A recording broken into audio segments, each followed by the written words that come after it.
श्रीमदानंदतीर्थ भगवत्पादाचार्य गुरुभ्यो नमः। हरिः ओम। नारायणाय परिपूर्णगुणर्णवाय विश्वोदयस्थितिलयोन्नियतिप्रदाय ज्ञानप्रदाय विबुधा स्वरसौख्यदुःखसत्कारणाय वितताय नमो नमस्ते। अभ्रमं भङ्गरहितम् अजडं विमलं सदा आनन्दतीर्थमतुलं भजे तापत्रयापहम्। चित्रैः पदैश्च गम्भीरैर्वाक्यैर्मानैरखण्डितैः गुरुभावं व्यञ्जयन्ते भाति श्रीजयतीर्थवाक्।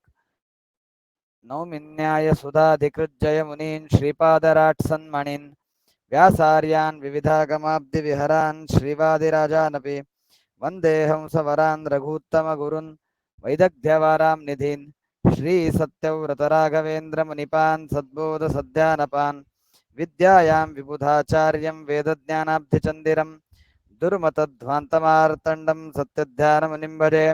सत्याविद्यकराब्जोत्तान् पञ्चाशद्वर्षपूजकान् सत्यप्रमोदतीर्थार्यान् नौमिन्यायसुधारतान्। शास्त्रेषु पारदृश्वानं शास्त्रज्ञेषु च वत्सलं दीनभक्तोद्धारकरं सत्यात्मानं गुरुं भजे। वेदेशमुनिसत्पादसेवा सम्प्राप्तवैभवान् यादवार्यान्वरसुधा टीकाकारान्वयं नमः। विद्यापीठविधातारं विद्यावारिधिचन्दिरं विद्यार्थिवत्सलं वन्दे महामहिमसद्गुरुम्। आपादमौलिपर्यन्तं गुरूणाम् आकृतिं स्मरेत तेन विघ्नाः प्रणश्यन्ति सिद्ध्यन्ति च मनोरथाः। श्रीगुरुभ्यो नमः। हरिः ओम। हरिः ओम। हरिः ओम। कल्याणाद्भुतगात्राय कामितार्थप्रदायिने श्रीमद्वेंकटनाथाय श्रीनिवासाय ते नमः। भगवंताच्या पादारविंदावर नतमस्तक होऊन भगवंताच्या चरणी अनंत नमस्कार समर्पण करून आजचे उपन्यास सुरू करीत आहे। आपण महाभारत तात्पर्य निर्णयातील 12 अध्याय 12वा अध्याय पाहत आहोत। या 12व्या अध्यायामध्ये अनेक विषय आपण पाहत आलेलो आहोत। देवकीचा जन्म कसा झाला, श्रीकृष्णाचा प्रादुर्भाव, त्यावेळी आलेली परिस्थिती इत्यादी आपण सर्व पाहत आलेलो आहोत। आता पांडुराजाची परिस्थिती काय आहे ते सांगत आहेत। तदा मुनींद्र संयुत सदोत विधातुरुत्तमं स पांडुराप्तुमैच्छत न्यवारयंश्च ते तदा। 15वा श्लोक। मुनींद्र संयुत, अनेक मुनींनी युक्त होऊन पांडुराजा भगवंताची आराधना करीत होता। ब्रह्मदेवाचे गृह जिथे आहे तिकडे जाण्याकरिता त्याची लगबग सुरू होती।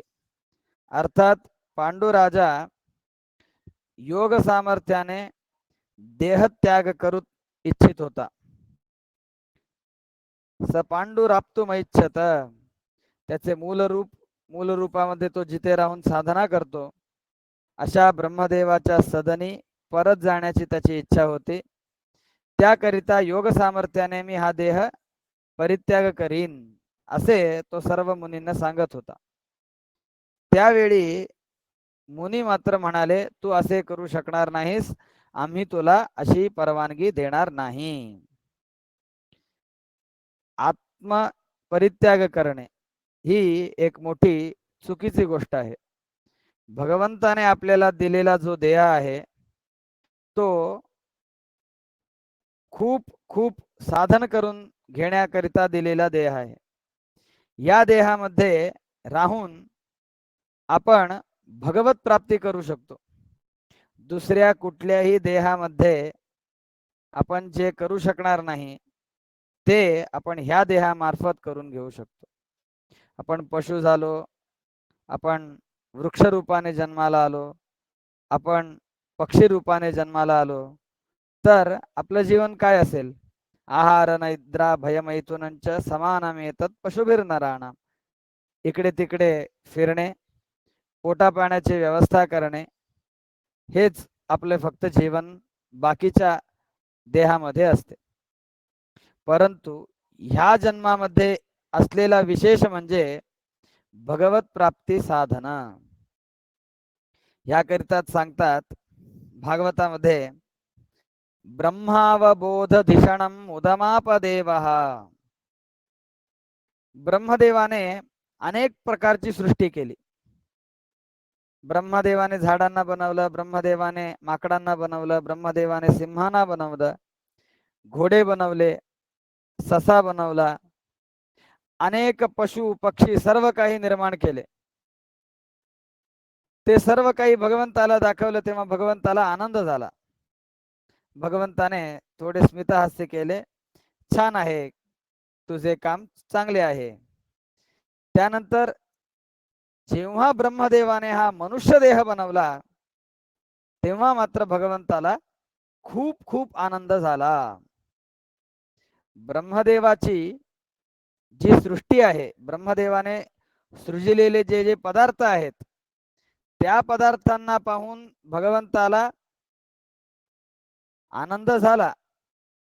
सर्वात आनंद कुठल्या वस्तूला पाहून झाला तर या मनुष्य देहाला पाहून भगवंताला आनंद झाला.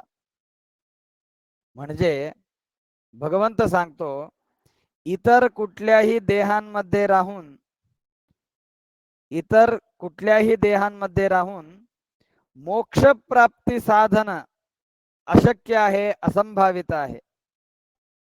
फक्त आणि फक्त एकच देह असा आहे की ज्या देहामध्ये राहून मनुष्य भगवत प्राप्ती करून घेऊ शकतो, भगवंताचे अपरोक्ष ज्ञान करून घेऊ शकतो, भगवंताचे परोक्ष ज्ञान घेऊ शकतो. शब्द आपल्याला कळतात, विचार आपल्याला येतात, त्यानुसार आपण कृती करतो. हे सर्व काही पशु पक्ष्यांना असंभावित आहे. त्यांना फक्त एवढं कळेल, इकडे ये म्हटल्यास येतील, जा म्हटल्यास जातील. परंतु भगवंताच्या बद्दल काहीतरी सांगायचं झालं, तत्वज्ञान सांगायचं झालं, गणित सांगायचं झालं, विज्ञान सांगायचं झालं तर कुणालाही काहीही त्यातलं कळणार नाही. आपण जे बोलून दाखवू ते कदाचित पोपट म्हणून दाखवेल, परंतु पोपटाला त्याची जाणीव नसते. सांगितलेलं कळणे आणि त्यानुसार साधन करणे हे मनुष्य जन्मामध्ये राहून साध्य आहे. मनुष्य जन्म म्हणजे हा आपला जो मनुष्य देह आहे त्या देहामध्ये हे साध्य आहे. ब्रह्मावबोध दिषणम उदमापदेह. अशा या देहाचा परित्याग करू इच्छित होता पांडुराजा. त्यामुळे सर्व मुनींनी त्यांना अडवले. मुनी म्हणतात, नो नो नो, तुझ्याकरिता हे काम नाहीये, तू जिवंत राहायलाच पाहिजेस. इकडे आपल्या मनामध्ये अजून एक प्रश्न येईल, शास्त्रामध्ये काही प्रसंगी देह परित्याग करण्याची सुद्धा मुभा दिलेली आहे. मग ह्या देहामध्ये राहून साधन करण्यापेक्षा मूल देहामध्ये मी अधिक साधन करीन ह्या उद्देशाने तर तो देहत्याग करू शकत होता. मग का मुनींनी त्याला परवानगी दिली नाही, का परवानगी नाकारली? त्याच्यासाठी सांगतात, यदर्थमेश जायते पुमान्नितस्य सुकृतेः शुभं गतिं न तु व्रजेद ध्रुवं ततो न्यवारयत. यदर्थमेश जायते पुमान्नितस्य सुकृते शुभं गतिं न तु व्रजेद ध्रुवं ततो न्यवारयन्. प्रधान देवता जनिर्नियोक्तुमात्मनः प्रियां बभूव पांडुरेश तद्विना न तस्य सद्गतिः. ह्या पांडूचा जन्म कशासाठी झाला होता? पांडवांच्या उत्पत्तीकरिता पांडुराजाचा जन्म झाला होता. जगामध्ये पांडुराजा कुठल्या पर्पजने आला होता? भगवंताने काय ध्येय त्याला दिलं होतं? पांडवांची उत्पत्ती. श्रेष्ठ असे पांडव, एक यमधर्मराज, दुसरा साक्षात मरुदवतार, तिसरा अर्जुनावतार, 4 आणि 5 अश्विनी देवतांचा अवतार. अशा या महान देवतांचा अवतार प्रादुर्भाव भूमीवर व्हायचा होता. ह्याकरिता पांडुराजाचा जन्म झाला होता. जर पांडुराजा हे कार्य न करता स्वतःच्या मूल रूपामध्ये परतण्याची गडबड करू लागला असता किंवा त्याने गडबड केली असती तर त्याला मात्र अनर्थ झाला असता. हा अनर्थ टाळण्याकरिता मुनींनी काय सांगितलं, तू सर्वथा या देहाचा परित्याग करू नकोस. यदर्थमेष जायते पुमान्नी तस्य सोकृते.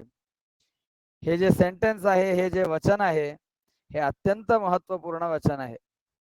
हे आपल्या लौकिक जीवनाला सुद्धा खूप महत्वाचं आहे. त्याचबरोबर आपल्या पारत्रिक साधनेमध्ये सुद्धा हे अत्यंत महत्वाचे आहे. मनुष्य कुठल्या कारणाने, कुठल्या ध्येयाने, कुठल्या प्रयोजनाकरिता जन्माला आलेला आहे किंवा त्याने काय जे ध्येय ठेवलेलं आहे त्याची त्याने पूर्तता केली नाही तर त्याला सद्गती मिळणार नाही. ऑफकोर्स माणसाला देवाने 2 हात 2 पाय बुद्धी सगळं दिलेली असताना घरामध्ये फक्त खाऊन बसून जीवन व्यर्थ घालवण्यामध्ये काय मजा आहे.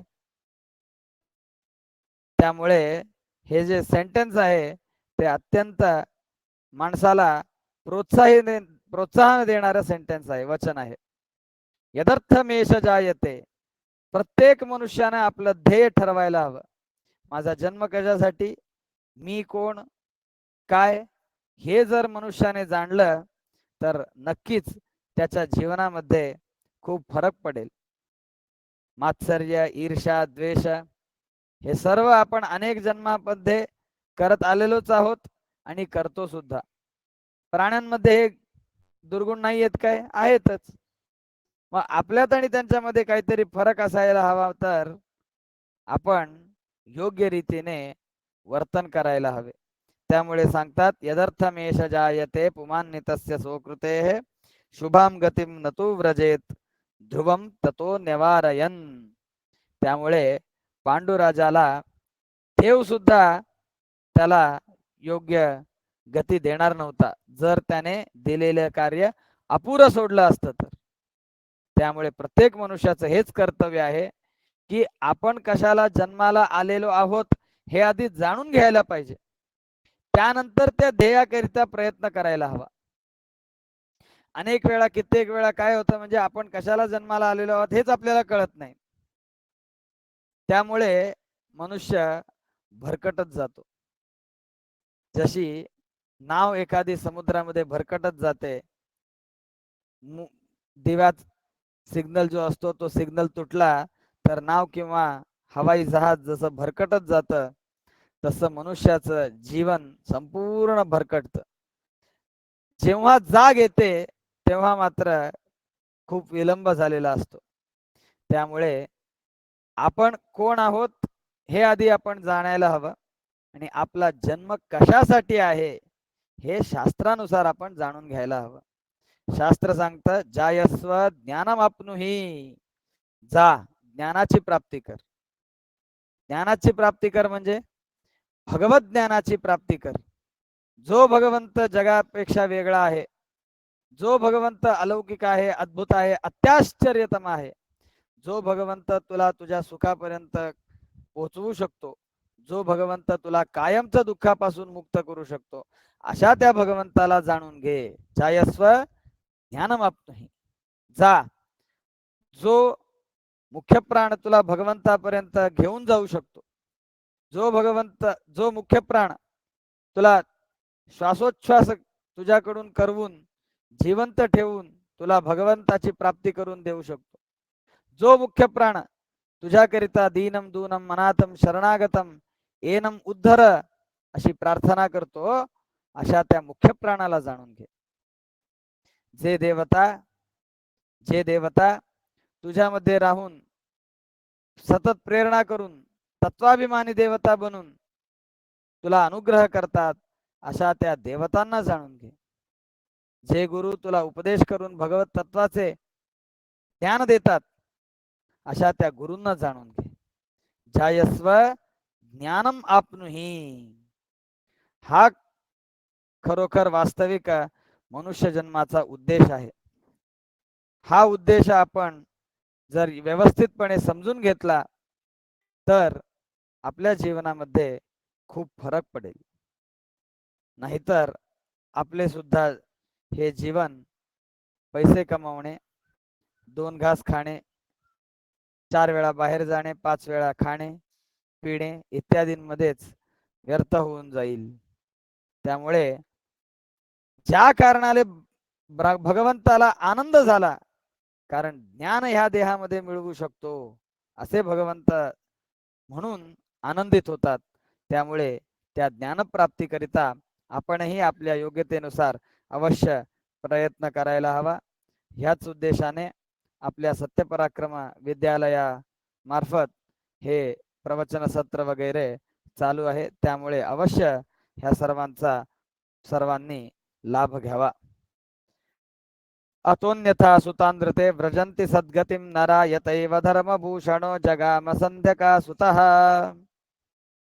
शास्त्रामध्ये एक वचन आहे, अपुत्रस्य गतिर्नास्ती म्हणून. शास्त्रामध्ये एक वचन आहे, अपुत्रस्य गतिर्नास्ती.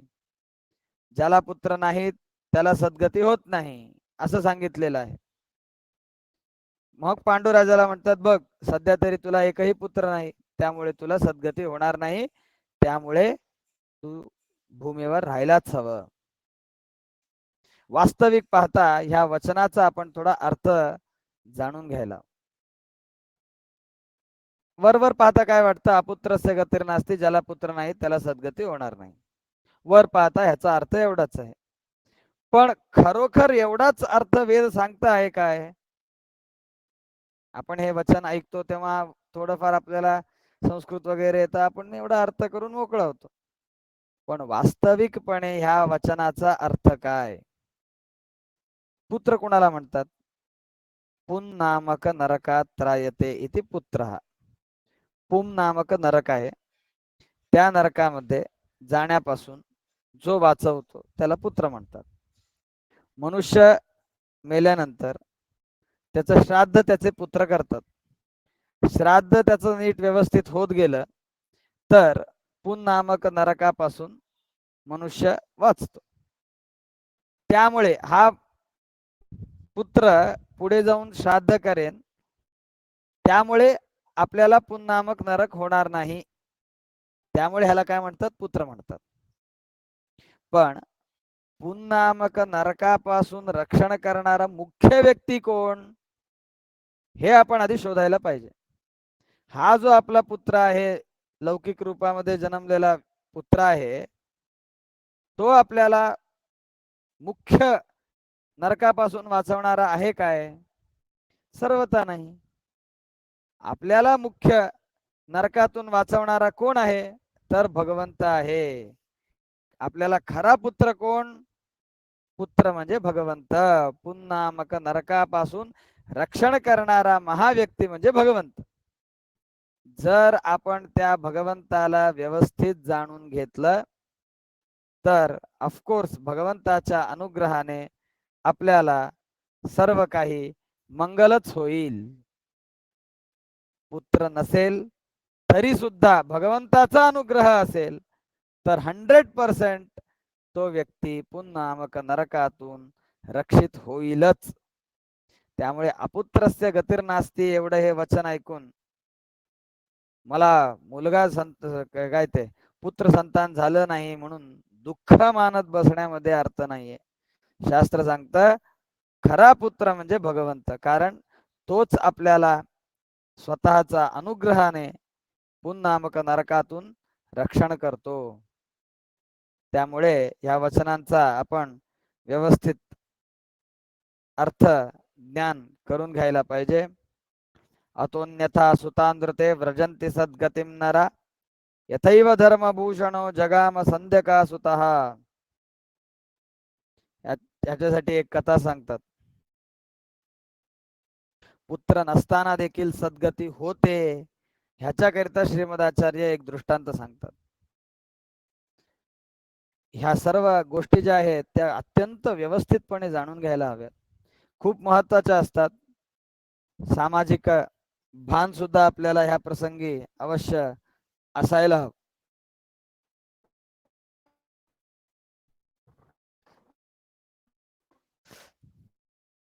लाईट खूप होती तिकडे.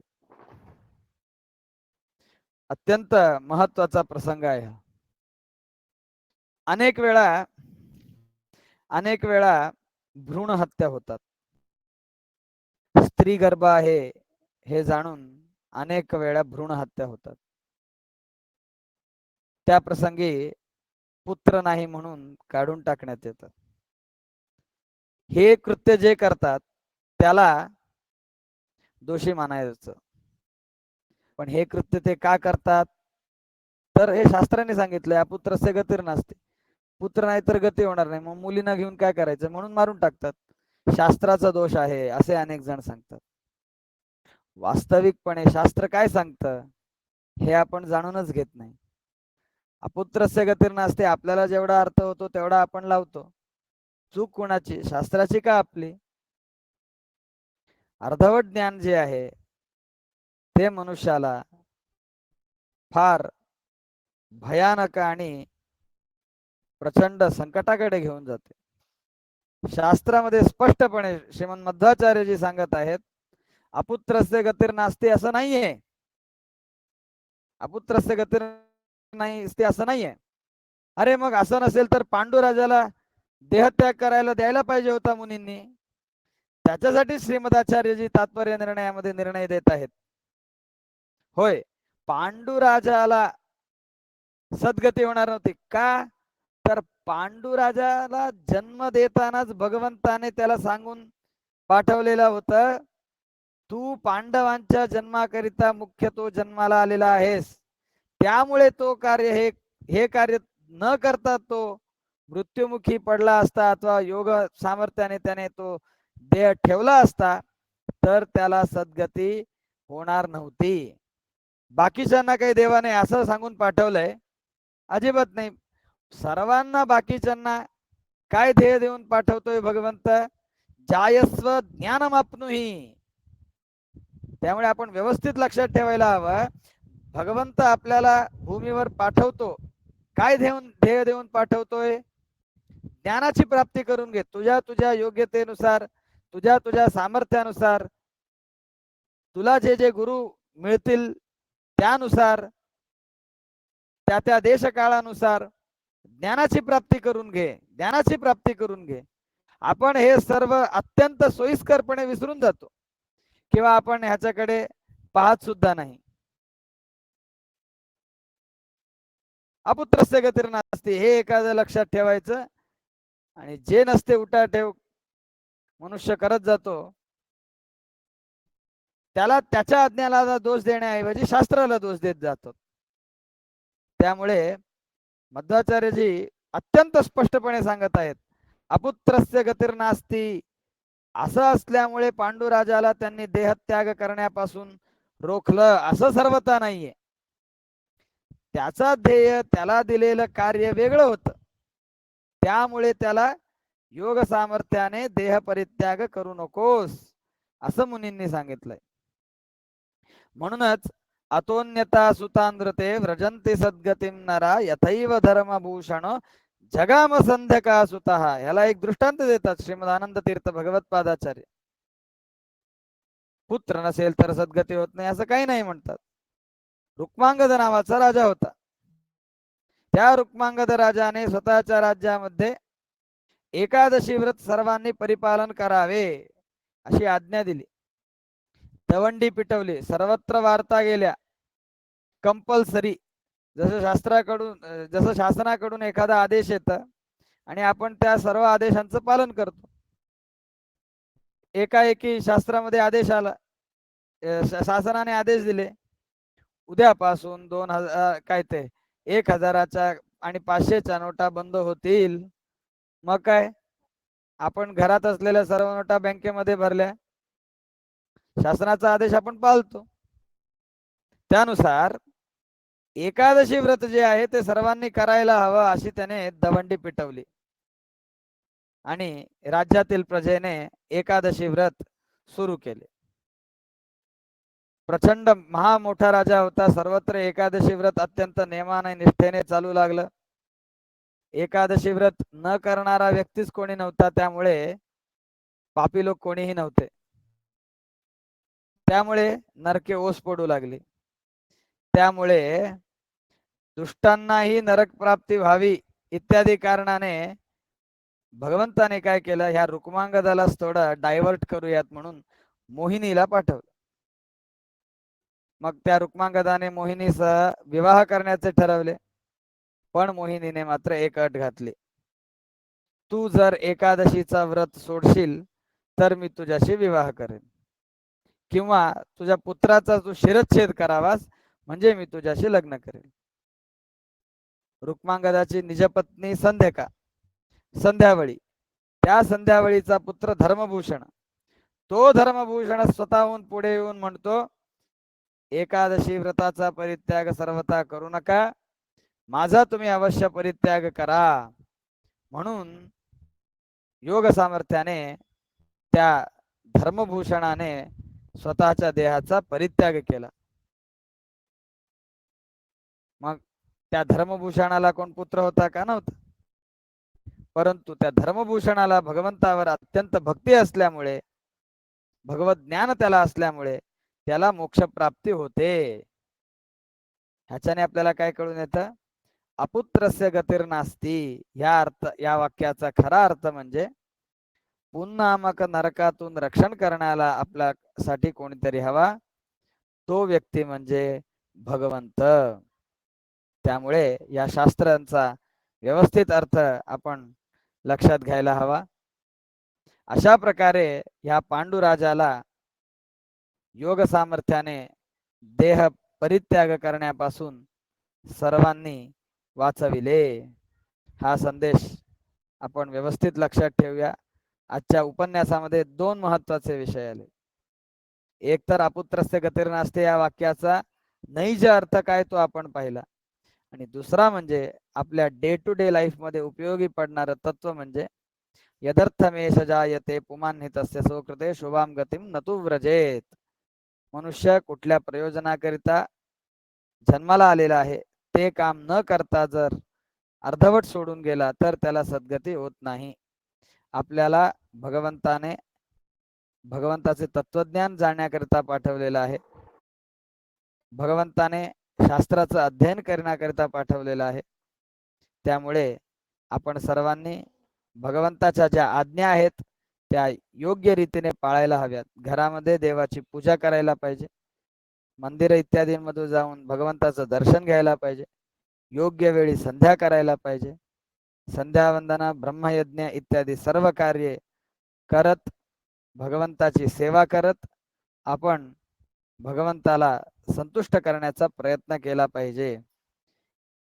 कोणाला मंत्र शिकायचे असतील, संध्यावंदन शिकायचं असेल, ब्रह्मयज्ञ शिकायचं असेल, शास्त्र शिकायचं असेल, अशा सर्वांनी अवश्य सत्यपराक्रम विद्यालयामध्ये यावे. येथे सर्व व्यवस्था आहेत. सर्वांनाही योग्य प्रकारे हे सर्व धार्मिक शिक्षण दिले जाईल. श्रीकृष्णार्पणमस्तु. इदं ज्ञानं हरेः पूजा हरेरेवोदितं सदा हर्यधीनञ्च सर्वत्र इत्येवं न्यासो हरौ स्मृतः यस्सर्वगुणसम्पूर्णः सर्वदोषविवर्जितः प्रियतां प्रीत एवालं विष्णुर्मे परमसुहृत् अनेन भावी यत्पुण्यम् अवाप्नोतु गुरुर्मम. श्रीकृष्णार्पणमस्तु. पुढच्या शनिवारी पुन्हा संध्याकाळी 5 वाजता उपन्यास असेल. त्यावेळी परत आपण सर्वजण भेटूयात. नमस्कार. हरये नमः. हरये नमः. हरये नमः.